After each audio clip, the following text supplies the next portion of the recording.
आज आइए हम उपदेश शीर्षक परमेश्वर को जानने की आशीष के तहत परमेश्वर के वचन का अध्ययन करें। इन दिनों जब हम अपने आसपास देखते हैं तो हम मास मीडिया के जरिए हर प्रकार की आपदाओं की खबर सुनते हैं। कोरोना वायरस के साथ साथ कई क्षेत्रों में बाढ़ आ रही है और ऑस्ट्रेलिया जैसी जगहों में भारी बर्फबारी हो रही है। विश्व भर में विभिन्न आपदाओं के चलते सभी व्यापारिक गतिविधियां ठप हो गई है और धार्मिक सभा सीमित है। मौजूदा स्थिति के कारण सब कुछ प्रतिबंधित लगता है। मैं सोचने लगा, स्वर्ग में आशीषों का ढेर लगाने का मार्ग मौका रहते मेरा सर्वोत्तम करना है। किसी भी समय की तुलना में इस युग में प्राकृतिक आपदाएं और अधिक हो रही हैं। ऐसे मामले हैं जहां आलीशान घर जिनके निर्माण के लिए बहुत ज्यादा समय निवेश किया गया था, भूस्खलन से एक रात में ढह गए और कुछ घर भारी बारिश के चलते बह गए। ये देखकर कि कैसे लोगों ने अपनी लगभग सारी संपत्तियां गंवा दी, मैं इन आपदाओं से पीड़ित हो रहे लोगों का दर्द महसूस कर सका। ताकि लोग कार्य मुक्ति के बाद आरामदायक जीवन जी सकें, वे घर के लिए पैसे संचित करने के लिए अनेक वर्षों तक भोजन और कपड़ों पर कम खर्च करते हैं। लेकिन एक ही सुबह उनके घर एक प्राकृतिक आपदा से नष्ट हो गए। इस त्रासदी को देखकर मुझे परमेश्वर के वचनों का स्मरण हुआ। कल के दिन के विषय में ढींग मत मार, और दुनिया की चीजें थोड़ी ही दिन के लिए है, लेकिन जो स्वर्ग में है वो सदा के लिए है।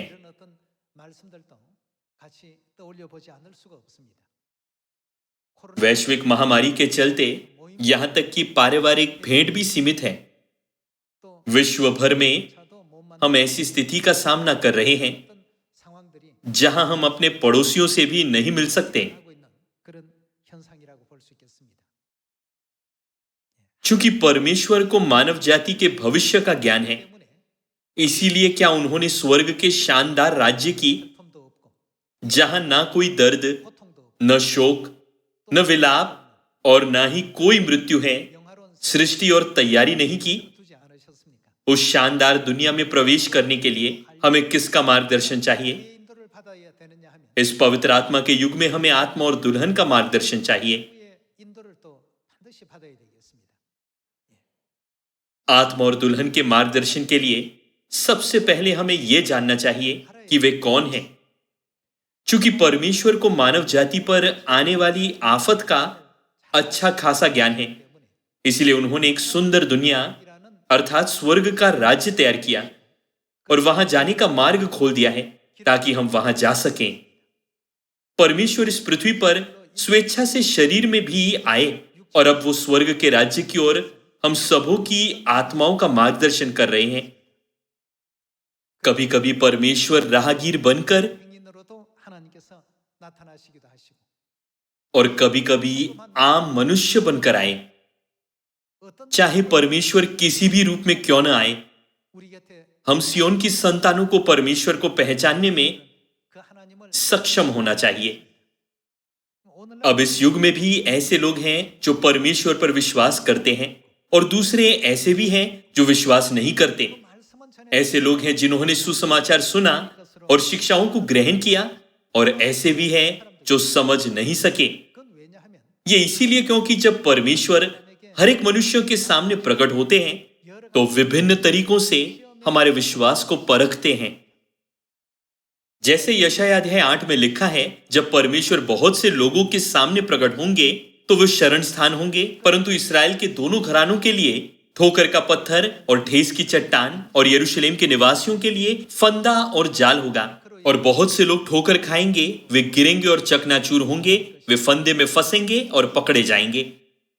दूसरे शब्दों में परमेश्वर उनको ढूंढ रहे हैं जो शरीर में आए हुए परमेश्वर को देखते समय, चाहे वो कैसे भी दिखें, अपने विश्वास को अंत तक बनाए रखते हैं। जिस तरीके से लोग परमेश्वर को देखते हैं, इस बात पर विचार करते हुए हम सोचने लगते हैं परमेश्वर के हमारे विश्वास को परखते समय क्या हम भी उनके समान नहीं थे? परमेश्वर इतने पराक्रमी और शक्तिशाली है कि चाहे तो वो इस युग में भी हजारों लाखों चमत्कार दिखा सकते हैं। फिर भी परमेश्वर ने ऐसा मार्ग नहीं चुना।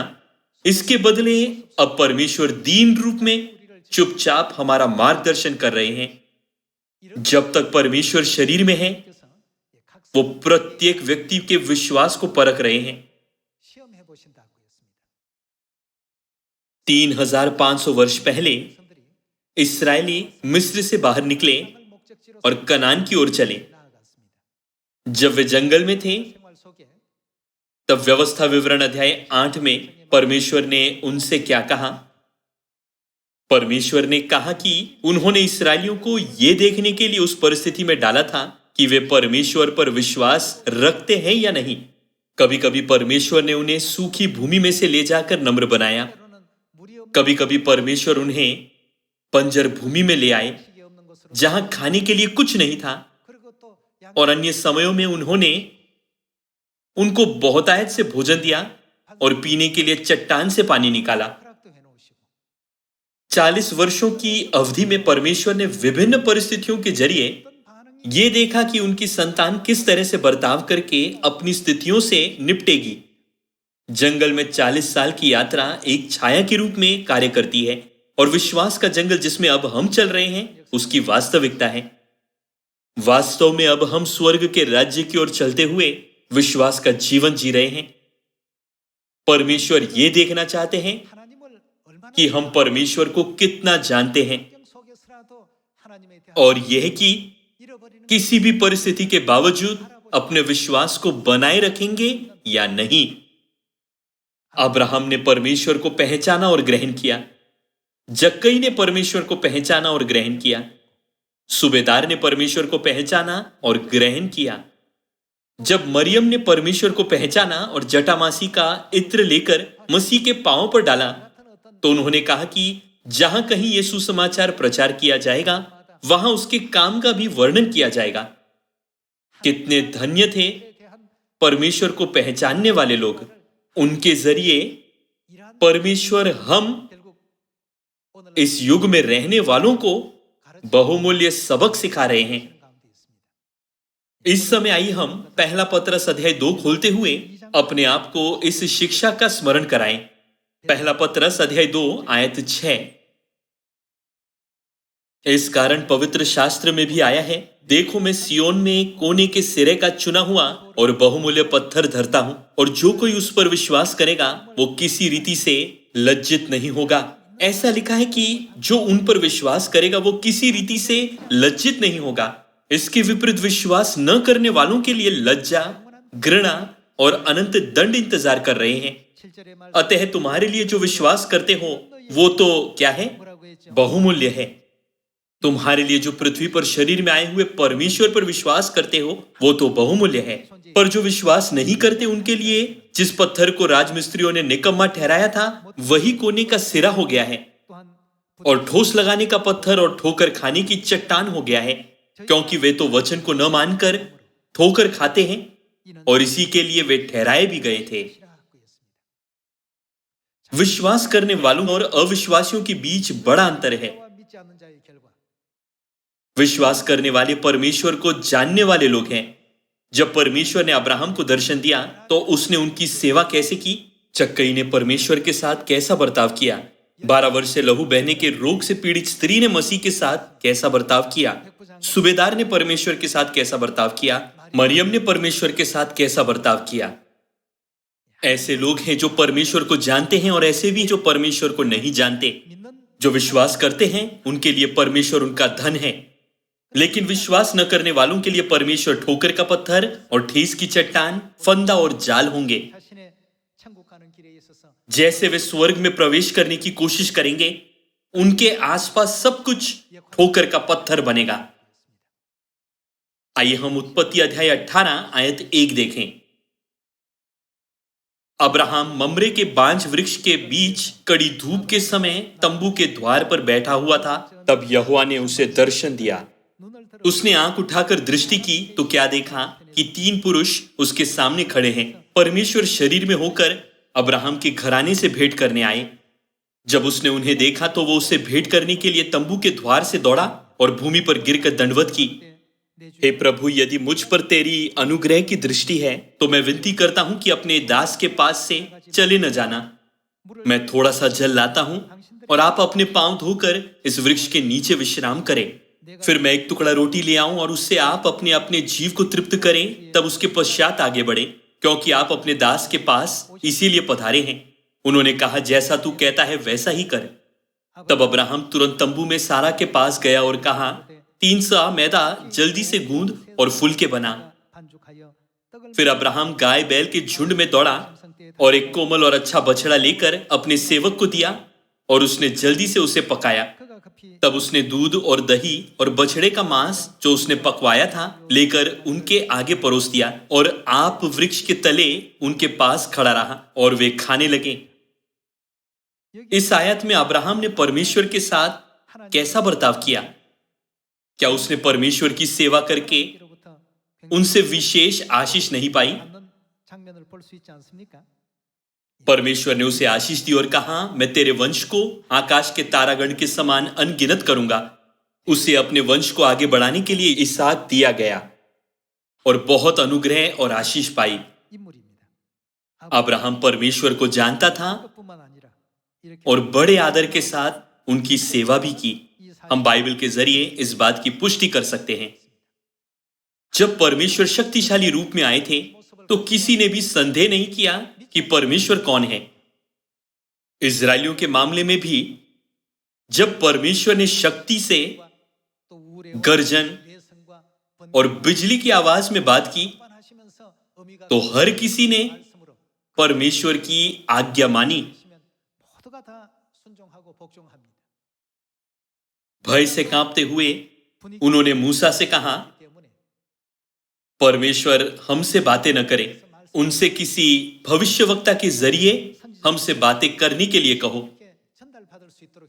पुराने नियम के समयों में इस्राएलियों ने परमेश्वर से इस तरह निवेदन किया, लेकिन नए नियम में परमेश्वर ने भविष्यवक्ताओं के जरिए अपने वचन नहीं सिखाए, लेकिन वो स्वयं इस पृथ्वी पर शरीर में होकर आए और सिखाया।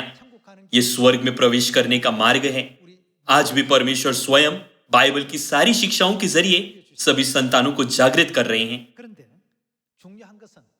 परमेश्वर की पृथ्वी पर आकर स्वर्ग का मार्ग दिखाने के बावजूद क्या उस समय के सभी लोगों ने उन्हें परमेश्वर माना? जैसे पहले पत्रस अध्याय 2 में लिखा है, अतः तुम्हारे लिए जो विश्वास करते हो वो तो बहुमूल्य है, पर जो विश्वास नहीं करते उनके लिए ठोस लगाने का पत्थर और ठोकर खाने की चट्टान हो गया है। भले ही परमेश्वर ऐसे रूप में जैसे स्वर्ग से बिजली के साथ या बादलों पर तैरते हुए आ सकते थे ताकि लोग आसानी से उन पर विश्वास कर सकें, लेकिन उन्होंने ऐसा क्यों नहीं किया? परमेश्वर बेशक शानदार रूप में आ सकते थे ताकि लोग उनके प्रतापी रूप से आसानी से उन्हें पहचान सकें और कहें, अरे वो सच में परमेश्वर है। लेकिन परमेश्वर इस तरह नहीं आए। इसके बदले वो विश्वास न करने वालों के लिए ठेस लगाने का पत्थर और ठोकर खाने की चट्टान हो गए। इसीलिए चाहे परमेश्वर जैसे भी आए, हमें चाहिए कि हम उन्हें पहचानने में हमेशा सक्षम रहें। जब परमेश्वर आते हैं तो उन्हें केवल कौन पहचान सकेगा? केवल परमेश्वर की संतान जो परमेश्वर को पहचानने में सक्षम है। परमेश्वर ने केवल अपनी संतानों को ही देखने की आंखें और सुनने के कान और समझने का मन दिया है। लेकिन क्या परमेश्वर ने उन्हें जो परमेश्वर की संतान नहीं है परमेश्वर के रहस्य को पहचानने की अनुमति दी? नहीं, वे पहचान नहीं सकेंगे। परमेश्वर ने ऐसा इसीलिए किया ताकि वे अपनी आंखों से देख न सकें, अपने कानों से सुन न सकें और अपने मनों से समझ न सकें। जो परमेश्वर को जानते हैं उनके पास परमेश्वर की संतान होने का अधिकार है। परमेश्वर ने उन्हें अब्राहम, जक्कई, सूबेदार और मरियम के समान धन्य बनाया। हमें चाहिए कि हम इस बात को समझें कि हम परमेश्वर की आशीष से कितने धन्य हैं। जब परमेश्वर इस पृथ्वी पर आए तो उन्होंने अपनी महिमा और प्रताप को पूरी तरह क्यों नहीं चमकाया, लेकिन इसे अपने शरीर के डेरे में छिपाया। भले ही परमेश्वर अपनी पूरी महिमा छिपा कर आते हैं, लेकिन अपनी भेड़ों के विषय में उन्होंने क्या कहा? वे सब उन्हें जानती है। आइए हम यूहन्ना अध्याय 10 देखें। यूहन्ना अध्याय 10 आयत 24। तब यहूदियों ने उसे आ घेरा और पूछा, तू हमारे मन को कब तक दुविधा में रखेगा? यदि तू मसीह है तो हमसे साफ साफ कह दे। यीशु ने उन्हें उत्तर दिया, मैंने तुमसे कह दिया पर तुम विश्वास करते ही नहीं। जो काम मैं अपने पिता के नाम से करता हूं वे ही मेरे गवाह हैं, परंतु तुम इसीलिए विश्वास नहीं करते क्योंकि मेरी भेड़ों में से नहीं हो। मेरी भेड़ें क्या करती हैं? मेरा शब्द सुनती हैं, मैं उन्हें जानता हूं और वे मेरे पीछे पीछे चलती हैं, और मैं उन्हें अनंत जीवन देता हूं। वे कभी नष्ट न होगी और कोई उन्हें मेरे हाथ से छीन न लेगा। क्योंकि तुम मेरी भेड़ नहीं, इसीलिए भले ही मैं तुम्हें स्वर्ग का मार्ग दिखाने आया, तुम विश्वास नहीं करते। लेकिन मेरी भेड़ें मेरा शब्द सुनती हैं, मैं उन्हें जानता हूं और वे मेरे पीछे पीछे चलती हैं। जब परमेश्वर पृथ्वी पर मानव रूप में आए तो प्रथम चर्च की प्रेरित यूहन्ना और प्रेरित पतरस जैसे संतों ने यीशु को समझा, ग्रहण किया और जाना कि यीशु कौन है। इसके विपरीत इस युग में रह रहे यहूदियों, फरीसियों और व्यवस्थापकों ने यीशु को परमेश्वर के रूप में ग्रहण नहीं किया। विश्वास करने वाले और विश्वास न करने वाले के बीच में क्या अंतर था? आइए हम यूहन्ना अध्याय 6 पर जाएं। यूहन्ना अध्याय 6 आयत 42। और उन्होंने कहा, क्या ये यूसुफ का पुत्र यीशु नहीं, जिसके माता पिता को हम जानते हैं? तो वो कैसे कहता है कि मैं स्वर्ग से उतरा हूं? यूसुफ जीने के लिए क्या करता था? वो बढ़ई था। यीशु का शारीरिक पिता यूसुफ बढ़ई था। दूसरे शब्दों में उनके कहने का मतलब था, क्या वो बढ़ई का पुत्र नहीं? तो वो कैसे कहता है कि मैं स्वर्ग से उतरा हूं? वो बकवास बोल रहा है। वो ऐसा कैसे कह सकता है? ये ऐसे कारक थे जो लोगों को परमेश्वर पर विश्वास करने से रोकते थे। अब इस युग में हम में ऐसा विश्वास होना चाहिए जिससे हम परमेश्वर को इस पृथ्वी पर बढ़ई के पुत्र के रूप में आने पर भी ग्रहण कर सकें। भले ही बाइबल की 66 पुस्तकों की सारी भविष्यवाणियों ने उनकी गवाही दी, लेकिन उन्होंने उन पर विश्वास नहीं किया। यीशु ने गधे के बच्चे पर सवार होकर यरूशलेम में प्रवेश किया। उनका जन्म बेथलेहम में एक कुंवारी के कोख से हुआ। अनेक भविष्यवाणियां यीशु की गवाही देती हैं, लेकिन उन्होंने उनको ग्रहण नहीं किया और दावा किया, उसका पिता एक गरीब बढ़ई है। बढ़ई का पुत्र कैसे कह सकता है कि मैं स्वर्ग से उतरा हूं? 2000 वर्ष पहले उन्होंने इस तरह यीशु का इनकार किया। समान परिस्थिति इस युग में भी दोहराई जा रही है। इन्हीं कारणों से वे इस पृथ्वी पर आए हुए परमेश्वर को न तो जान सकते और ना ही ग्रहण कर सकते हैं। लोग केवल मसीह के शारीरिक पहलुओं पर ध्यान देते हैं। आइए हम मत्ती अध्याय 27 आयत 50 देखें। तब यीशु ने फिर बड़े शब्द से चिल्लाकर प्राण छोड़ दिए। ये यीशु के क्रूस की मृत्यु का दृश्य है। वो परमेश्वर थे जो मानव जाति के उद्धार के लिए पृथ्वी पर आए, लेकिन उन्हें क्रूस पर चढ़ाया गया। ये ऐसा कुछ है जिसे समझना मुश्किल है। खैर, क्या तुम्हारे परमेश्वर को क्रूस पर चढ़ाकर मौत के घाट उतारा नहीं गया था? यदि लोग विश्वासियों का इस तरह से उपहास करें तो उनमें से कितने अपने विश्वास को कायम रख पाएंगे? भले ही वो बढ़ई का पुत्र था और मानव जाति के पाप के कारण उन्हें क्रूस पर चढ़ाया गया था, लेकिन वास्तव में वो कौन है? वो हमारे परमेश्वर हैं। हम में इस प्रकार का विश्वास होना चाहिए। जब हम पहली बार आए हुए यीशु की परिस्थिति को समझें, तो हम स्पष्टता से समझ सकेंगे कि दूसरी बार आने वाले यीशु के साथ क्या होगा। यीशु ने कहा, मेरी भेड़ें मुझे जानती हैं और वे मेरे पीछे पीछे चलती हैं। उन्होंने ये भी कहा कि विश्वास न करने वालों के लिए उद्धारकर्ता ठेस लगाने का पत्थर और ठोकर खाने की चट्टान बनते हैं। जो लोग परमेश्वर को सही तरह से पहचानते हैं, वे 12 चेलों के समान धन्य होंगे। तुम मेरे राज्य में मेरी मेज पर खाओ पियोगे और सिंहासनों पर बैठकर इस्राएल के 12 गोत्रों का न्याय करोगे। तुम राजपथारी याजक के रूप में स्वर्ग में राज्य करोगे। तुम्हारा मार्गदर्शन शांति की दुनिया में होगा, जहां न दर्द, न शोक, न विलाप और न ही मृत्यु है। परमेश्वर ने ऐसी आशीष जिस किसी को भी नहीं दी। 20 वर्ष से अधिक आयु के 6 लाख इस्राएलियों में से जो मिस्र से बाहर निकले थे, केवल 2 ही पुरुषों ने सुरक्षित रूप से कनान में प्रवेश किया। बाकी सब विभिन्न परिस्थितियों के फंदे में फंसे थे। इन दिनों जब हम परमेश्वर को देखते हैं, तो कुछ लोगों को बड़ाई का रूप दिखाई देता है और कुछ लोग उन्हें उनके बड़ाई का काम करने पर भी परमेश्वर के रूप में देखते हैं। भले ही उनको अपनी ही सृष्टि द्वारा क्रूस पर चढ़ाकर मार डाला गया, लेकिन कुछ लोग अब तक भी उन्हें परमेश्वर के रूप में देखते हैं और दूसरे उन्हें ऐसा निर्बल व्यक्ति मानते हैं जो दुनिया की शक्तियों को पराजित नहीं कर सका। लेकिन हमें एहसास हुआ कि मसीह ने हमारे पापों का प्रायश्चित करने के लिए ही ऐसे मार्ग पर चलते हुए, जो सारी भविष्यवाणियों को पूरा करेगा, इस प्रकार का जीवन जिया। परमेश्वर एक बड़ई के पुत्र के रूप में आए। उन्हें विधर्मी माना गया। लोगों ने उनको अस्वीकार किया और पढ़े लिखे नहीं थे।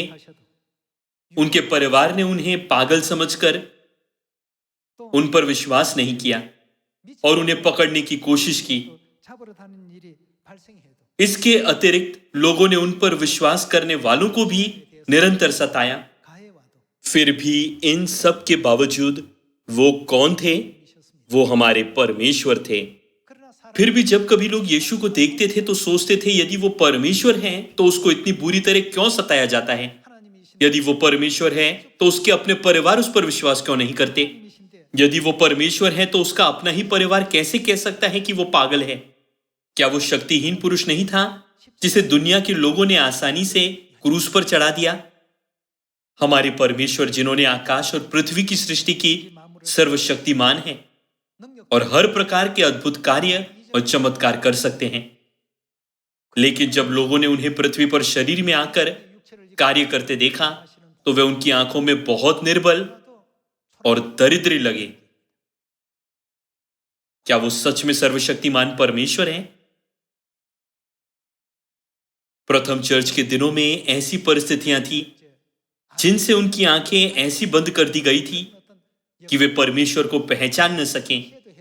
ठीक उसी तरह इस युग में भी निंदा करने वाले हमारे लिए बाधा बन रहे हैं। अतः तुम्हारे लिए जो विश्वास करते हो वो तो बहुमूल्य है, पर जो विश्वास नहीं करते उनके लिए ठेस लगाने का पत्थर और ठोकर खाने की चट्टान हो गया है। आइए हम यशायाह अध्याय 8 में दूसरी आयत देखें। आयत 13, सेनाओं के यहोवा ही को पवित्र जानना, उसी का डर मानना और उसी का भय रखना, और वो शरण स्थान होगा। परंतु इस्राएल के दोनों घरानों के लिए ठोकर का पत्थर और ठेस की चट्टान, यरूशलेम के निवासियों के लिए क्या होगा? फंदा और जाल होगा। यदि परमेश्वर हमारे सामने भव्य महिमा के साथ प्रकट हो, तो उनके विरुद्ध बातें करने की हिम्मत भला कौन कर सकेगा? क्या कोई उन्हें क्रूस पर चढ़ा सकेगा या उन पर विधर्मी का आरोप लगाकर उनका अपमान कर सकेगा? उन पर थूकने या घूसा मारने की हिम्मत भला कौन कर सकेगा? उन पर पथराव करने का दुष्ट कार्य करने की हिम्मत भला कौन कर सकेगा? इस हद तक उन्होंने उन पर विश्वास नहीं किया। परमेश्वर ने वो सब कुछ छिपाया जिसे उनकी सच्ची पहचान प्रकट हो सकता है। यशायाह अध्याय 8 में मसीह क्या होगा? जो विश्वास नहीं करते उनके लिए मसीह परखने का पत्थर, ठेस की चट्टान, फंदा और जाल होगा। हमारे सुसमाचार का नेतृत्व पिता और माता करते हैं। अब तक कुछ लोग ये सोचते हुए कि बहुत से लोग वहां धारा के समान जाते हैं, क्या मैं भी उनके साथ जाऊं? दूसरों से प्रभावित होकर चर्च आए हैं। लेकिन अब से परमेश्वर गेहूं के साथ क्या करेंगे? वो जंगली दाने के पौधे को गेहूं से अलग करेंगे। मत्ती अध्याय 13 में परमेश्वर अच्छी मछलियों और निकम्मी मछलियों के साथ क्या करेंगे? परमेश्वर दोनों प्रकार की मछलियों को अलग कर निकम्मी मछलियों को फेंक देंगे। इस प्रक्रिया के दौरान परमेश्वर लोगों को ऐसी चीजें दिखाएंगे जिनसे उन्हें विश्वास करना मुश्किल होगा। रोमी सेनाओं के मसीह को पकड़ते समय वो निर्बल दिखाई पड़ा। जब पतरस ने यीशु की रक्षा करने के लिए अपनी तलवार निकाली तो बाकी के चेले डर के मारे भाग गए। ये उन प्रकार की परिस्थितियां थी जिनके कारण लोगों के लिए विश्वास करना मुश्किल हो गया था। परमेश्वर की संतानों के विषय में क्या कहें? समान परिस्थितियों में वे क्या कहेगी? भले ही वो बड़ई का पुत्र थे लेकिन वो हमारे परमेश्वर हैं। भले ही उनको क्रूस पर चढ़ाया गया लेकिन वो हमारे परमेश्वर हैं। भले ही उन पर विधर्मी का आरोप लगाया गया लेकिन वो हमारे परमेश्वर हैं। भले ही लोगों ने उनको अस्वीकार किया लेकिन वो हमारे परमेश्वर हैं।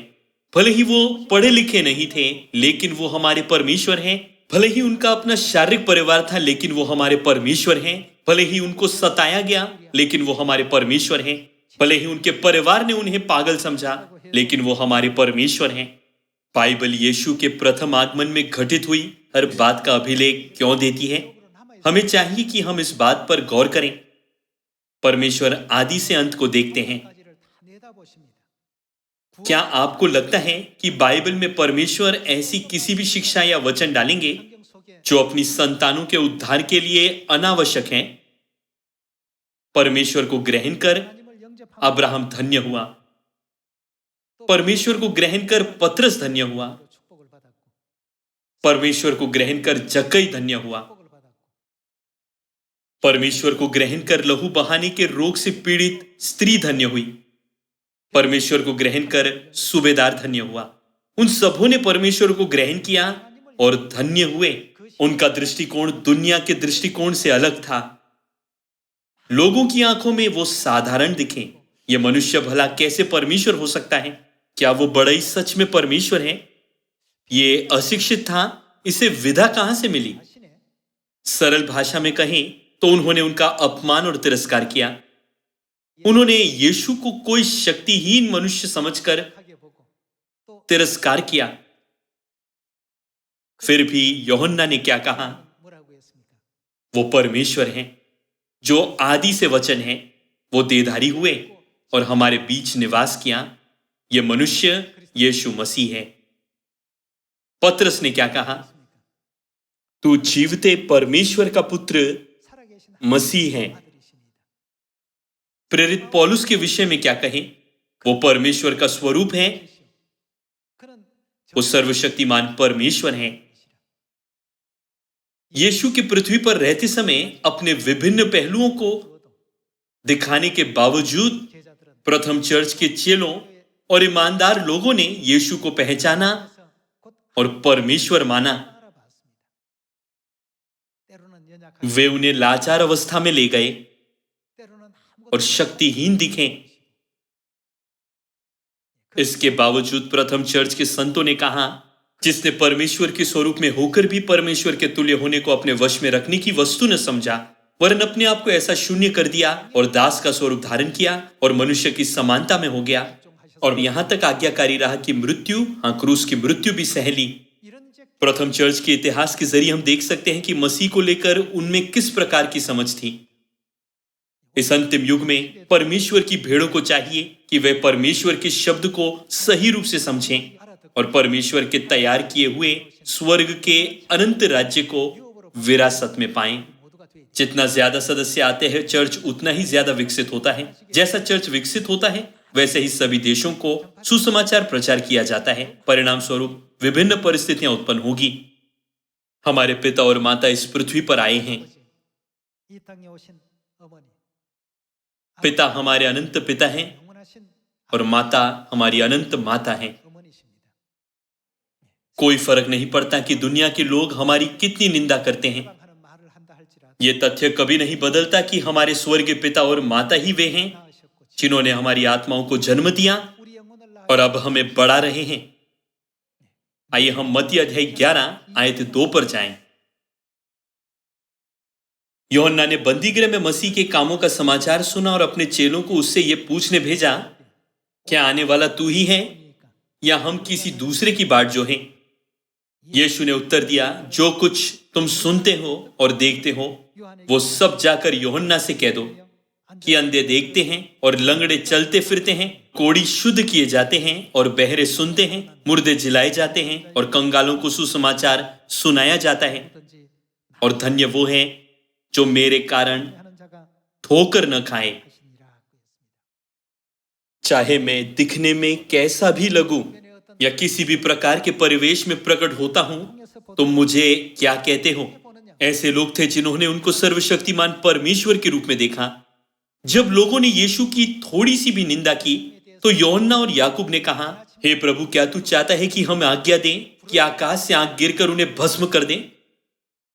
उन्होंने यीशु का इतना आदर किया और बहुमूल्य समझा।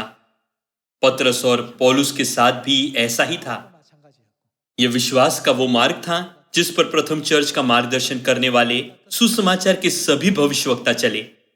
भले ही यहूदियों ने 들이 यीशु की निंदा की और कहा, 방에서 क्या वो बढ़ई का पुत्र नहीं? यदि तू मसीह है तो क्रूस पर से उतर आ। 내려와 보지 그러느냐 말. उनका उपहास और निंदा की जाने के बावजूद 아주 मसीह चुप रहे। 하시더라고요. लिखा है कि जिस प्रकार भेड़ी उन कतराने के समय चुपचाप रहती है वैसे ही उसने अपना मुंह न खोला। क्या ये इसीलिए था क्योंकि उनके पास सामर्थ्य या अधिकार नहीं था? बिल्कुल नहीं। 우리 क्या वो केवल हमारे ही उद्धार के लिए भविष्यवाणी के इस मार्ग पर नहीं चले? ये सब हमारे ही पापों और अधर्मों के कारण था। चूंकि परमेश्वर शरीर में होकर इस पृथ्वी पर हमारे पापों को उठाने आए, इसीलिए हमें चाहिए कि हम परमेश्वर के इस पृथ्वी पर हमारे साथ रहते समय ही उनको सही तरह जाने और ग्रहण करें। 함께 있을 때 जब तक परमेश्वर हमारे निकट हैं, हमें उन्हें बहुमूल्य मानना चाहिए।